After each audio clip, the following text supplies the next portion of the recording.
Hello students, in this video we are going to solve MCQs of real number with my trick, and trick number 2 is the important one, so don't miss that. Trick number 1 के लिए students मैंने जो question लिया है वो इस तरीके से है, the sum of exponents of prime factors of 196 is. तो सबसे पहले स्टूडेंट्स हमको 196 के प्राइम फैक्टर्स निकालना है, तो मैं यहाँ प्राइम फैक्टराइजेशन मेथड यूज कर रही हूँ स्टूडेंट्स। प्राइम फैक्टराइजेशन मेथड से मैं इसके फैक्टर्स निकालूंगी, तो मैं इसे सबसे पहले 2 से डिवाइड करूंगी। 2 से डिवाइड करेंगे तो यहाँ जाएगा 98। अगेन ये 2 से डिवाइड हो सकता है, इसे 2 से फिर डिवाइड कर लेते हैं, तो यहाँ आ गया 49। नाउ स्टूडेंट्स 49 जो है वो 2 से, 3 से और 5 से डिवाइड नहीं होगा, तो डायरेक्टली हम इसे 7 से डिवाइड कर देते हैं। 7 से डिवाइड करेंगे तो यहाँ हो जाएगा 7। नाउ स्टूडेंट्स अब इसको आप ट्रेडिशनली सॉल्व करेंगे तो आप क्या करेंगे, इसको एक्सपोनेंट्स के फॉर्म में लिखेंगे, फिर एक्सपोनेंट्स को प्लस करेंगे। लेकिन आपको इस तरीके से नहीं करना है स्टूडेंट्स, ट्रिक अप्लाई करना है। ट्रिक क्या है? ट्रिक ये है कि जितने फैक्टर्स आए हैं उसको सिर्फ काउंट कर लीजिए। यहाँ कितने फैक्टर्स है? 1 2 3 4। That means 4 is the answer and it is given in the option A, so A is the correct answer. Now students this is your homework question number 1, solve it and right the answer in comment box. Trick number 2, since trick number 2 को explain करने के लिए मैं यहाँ आपको 3 different type of examples को solve करवाने वाली हूँ। क्वेश्चन ये है कि स्टूडेंट जो भी रैशनल नंबर आपको गिवन है उसका डेसिमल एक्सपेंशन कितने डेसिमल प्लेसेस के बाद टर्मिनेट होगा। तो सबसे पहले हम इस एग्जांपल को देखते हैं। यहाँ पे हमें गिवन है 2135 divide by 2 square multiply 5 cube. तो स्टूडेंट्स इसे आप ट्रेडिशनली सॉल्व करेंगे तो क्या करेंगे, 2135 आप न्यूमरेटर में लिख लिया। अब यहाँ पे 5 का क्यूब है, 2 का स्क्वायर है। स्टूडेंट्स आप क्या करेंगे, 2 को भी क्यूब में कन्वर्ट करेंगे, तो मतलब 2 का पावर 3 मल्टीप्लाइज 5 का पावर 3। नाउ स्टूडेंट्स क्योंकि आपने डिनोमिनेटर में 2 मल्टीप्लाई किया है तो आपको न्यूमरेटर में भी 2 मल्टीप्लाई करना पड़ेगा। इस तरीके से सॉल्व करेंगे स्टूडेंट्स तो आपका टाइम ज़्यादा लगेगा। अब इसको ट्रिक से कैसे सॉल्व कर सकते हैं, जस्ट चेक 2 का और 5 का किसका पावर ज़्यादा है, यानी एक्सपोनेंट किसका हाई है। तो स्टूडेंट्स यहाँ देखिए 5 का एक्सपोनेंट हाई है and it is 3, so 3 will be your answer and it is given in the option C, so C is the correct answer. अब देखते हैं नेक्स्ट क्वेश्चन। नेक्स्ट क्वेश्चन ये है 14587 डिवाइड बाय 1250। सिर्फ जब भी आपके डिनोमिनेटर में 0 गिवन है, 0 को सबसे पहले साइड कर लीजिए। आपको पता है 0 क्या है, मतलब 10 है। 10 के फैक्टर क्या होते हैं, 2 और 5, मतलब पावर 1। तो स्टूडेंट्स मैं इस पावर को अलग से रख देती हूँ। अब 125 के स्टूडेंट्स एक्सपोनेंट में चेंज करेंगे तो क्या हो जाएगा, 5 का क्यूब। तो यहाँ पावर कितना आ गया, 3। तो अब अल्टीमेटली मेरे पास पावर्स कितने हो गए, 3 + 1 यानी कि 4। 4 is given in the option D, so D is the correct answer. अब देखते हैं थर्ड क्वेश्चन, 15/4 + 5/40। स्टूडेंट्स आप इसे अगर सॉल्व करने जाएंगे ना तो ये बहुत लेंथी हो जाएगा। इसको सॉल्व क्या करना है स्टूडेंट्स, सबसे पहले आप देखिए डिनोमिनेटर में जो गिवन है उसका एलसीएम निकाल लीजिए। मैं यहाँ डिनोमिनेटर में निकाल लेती हूँ, इसका एलसीएम हो गया 40। न्यूमरेटर से हमें कुछ लेना देना नहीं है स्टूडेंट्स, न्यूमरेटर को मत सॉल्व कीजिए, इसको एज इट इज रहने दीजिए। अब 40 में स्टूडेंट्स 0 है तो मैं इसको सबसे पहले इसका एक पावर अलग कर देती हूँ। 4 को मैं लिख सकती हूँ 2 का स्क्वायर, दैट मीन्स यहाँ आ गया पावर 2 और 1 प्लस करेंगे तो आएगा 3 is given in the option C, so C is the correct answer. Now students this is your homework question number 2, solve it with trick and tell me आपका time save हुआ या नहीं हुआ। Trick number 3, since इस question को देखिए, यहाँ पे एक इक्वेशन गिवन है। इस इक्वेशन को सॉल्व करने के बाद जो नंबर फॉर्म होगा वो किस टाइप का नंबर होगा, हमें ये जज करना है। कुछ स्टूडेंट्स क्या करते हैं, पहले इन सबको मल्टीप्लाई करते हैं, फिर उसके बाद जो नंबर आएगा उसको 15 से प्लस करते हैं, फिर जो नंबर आएगा उसके बाद जज करते हैं कि नंबर किस टाइप का होगा। और कुछ स्टूडेंट्स क्या करते हैं, देखते हैं 15 सेम टर्म है तो उससे कॉमन निकाल लेते हैं। स्टूडेंट्स कॉमन निकालने के बाद क्या हो जाएगा, 15 कॉमन निकल गया तो यहाँ क्या बच जाएगा, 7 × 11 × 13 और यहाँ बच जाएगा +1। उसके बाद इसे सॉल्व करते हैं, उसके बाद जज करते हैं। स्टूडेंट्स ट्रिक ये है कि देखिए प्लस जो गिवन है उसके पहले और उसके बाद में कोई नंबर सेम है कि नहीं। देखिए यहाँ 15 और 15 दोनों सेम है प्लस के पहले और बाद में। दैट मीन्स स्टूडेंट्स इसको सॉल्व करने के बाद जो नंबर बनेगा वो कंपोजिट नंबर होगा। Composite number is given in the option B, so B is the correct answer.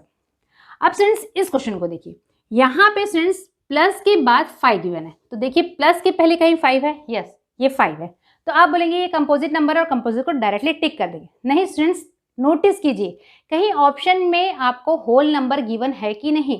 Composite number whole number भी होता है, दैट मीन्स स्टूडेंट्स ये होल नंबर भी होगा और कंपोजिट नंबर भी होगा। It is given in the option D, so D is the correct option. Now since this is your homework question number 3, बिना पेन उठाए इसे सॉल्व कीजिए और बताइए what is the answer. Trick number 4, since question में given है n² - 1 is divisible by 8, तो n क्या होगा। इस क्वेश्चन को मैं आपको लॉजिक से सॉल्व करवाने वाली हूँ। स्टूडेंट्स लॉजिक ये है क्योंकि n स्क्वायर माइनस 1 8 से डिवाइड हो रहा है, 8 एक इवन नंबर है, that means n square minus 1 भी इवन नंबर होगा। तो सबसे पहले हम लिख लेते हैं n square minus 1 is an even number.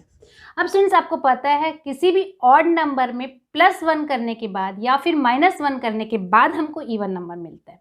Example ले लीजिए 3 में जब +1 करेंगे तो आपको मिलेगा 4, इवन नंबर मिला। वैसे 3 - 1 करेंगे तो आपको इवन नंबर मिलेगा। दैट मीन्स स्टूडेंट्स किसी ऑड नंबर में +1 या -1 करने के बाद आपको इवन नंबर मिलता है। यहाँ पे हमें n स्क्वायर से -1 करने के बाद इवन नंबर मिल रहा है, मतलब n स्क्वायर क्या होगा, ऑड नंबर होगा। तो n स्क्वायर हो गया ऑड नंबर। अब अगर n स्क्वायर ऑड है तो n क्या होगा, n भी ऑड होगा, क्योंकि ऑड नंबर का स्क्वायर भी ऑड होता है। तो students n is an odd number and it is given in the option B, so B is the correct answer.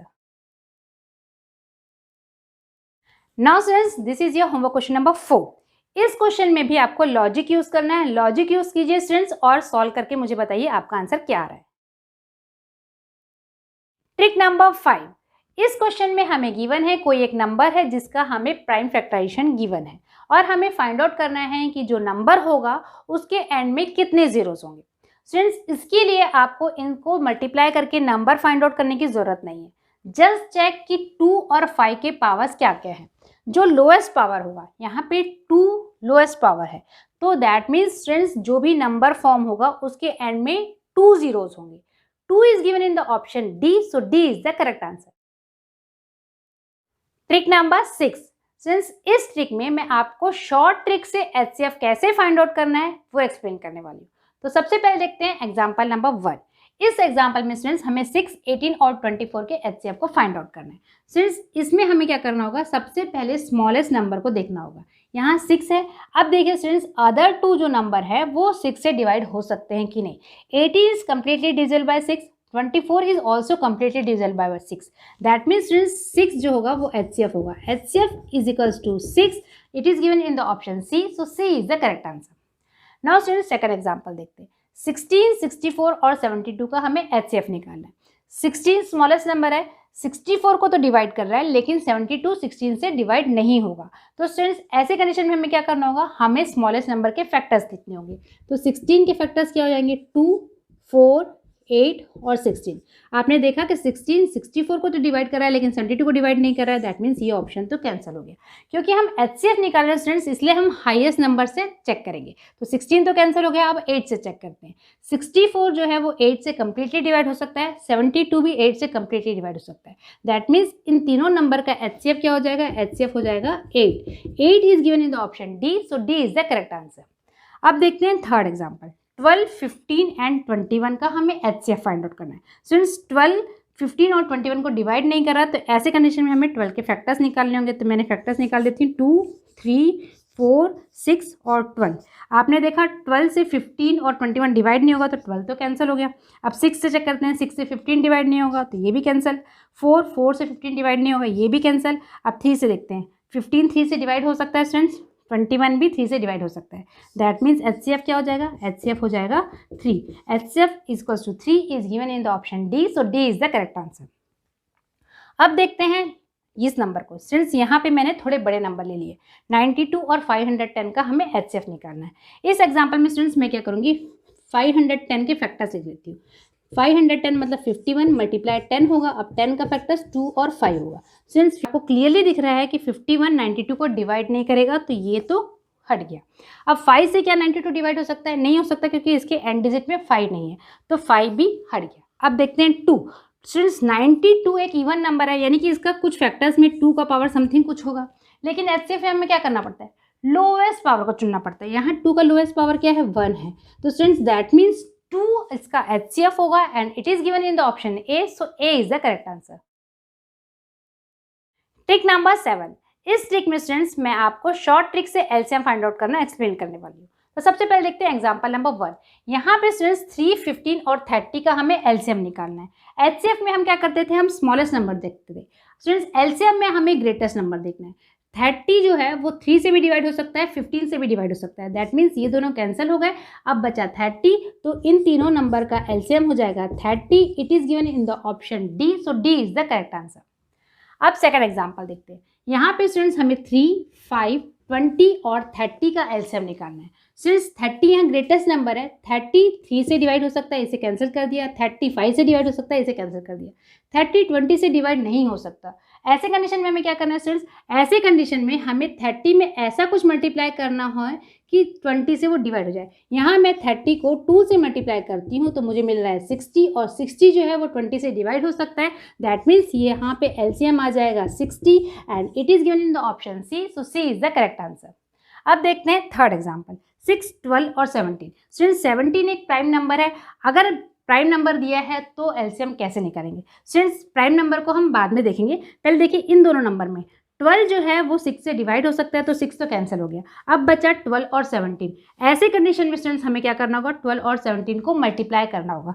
12 multiply 17 करेंगे तो आपको मिल जाएगा 204 and LCM is 204, it is given in the option A, so A is the correct answer. अब students fourth example देखिए, यहाँ पे 17, 23 और 29 तीनों के तीनों प्राइम नंबर है। ऐसे कंडीशन में हमको कोई कॉमन फैक्टर नहीं मिलेगा, तो क्या करना होगा, हमको तीनों प्राइम नंबर को मल्टीप्लाई कर देना होगा। हम अगर तीनों नंबर को मल्टीप्लाई करेंगे, 17 मल्टीप्लाई 23 मल्टीप्लाई 29 करेंगे तो स्टूडेंट्स हमें मिलेगा 11339 and it is the LCM, it is given in the option C, so C is the correct answer. Now students see this question. ऐसे क्वेश्चन एग्जाम में पूछे जाते हैं, इसको कैसे सॉल्व किया जाता है वो मैं आपको एक्सप्लेन कर देती हूँ। इस क्वेश्चन में गिवन है कि कोई एक लार्जेस्ट नंबर है, वो 70 को डिवाइड कर रहा है तो रिमाइंडर 5 बच रहा है। वही लार्जेस्ट नंबर 125 को डिवाइड कर रहा है तो रिमाइंडर 8 बच रहा है, और हमें लार्जेस्ट नंबर को फाइंड आउट करना है। तो स्टूडेंट्स देखिए 70 और 125 उस नंबर से कंप्लीटली डिवाइडेड नहीं हो रहे हैं, वहाँ कुछ रिमाइंडर बच रहा है। तो सबसे पहला स्टेप क्या होगा, हमको रिमाइंडर को सब्ट्रैक्ट करना है। 70 में से हम 5 को सब्ट्रैक्ट कर देते हैं तो हमें मिल जाएगा 65। उसी तरीके से हम 125 में से 8 को सब्ट्रैक्ट कर देंगे तो हमें मिल जाएगा 117। अब स्टूडेंट्स 65 और 117 उस लार्जेस्ट नंबर से कंप्लीटली डिविजिबल होगा। लार्जेस्ट नंबर फाइंड आउट करना है, दैट मीन्स स्टूडेंट्स हमको इनका एचसीएफ फाइंड आउट करना होगा। तो 65 और 117 का आप एचसीएफ निकालेंगे तो आपको आंसर मिलेगा 13। 13 is given in the option A, so A is the correct answer. Now students, this is your homework question number 5. Solve all the homework questions and write the answer in the comment box. Your comments are valuable for me.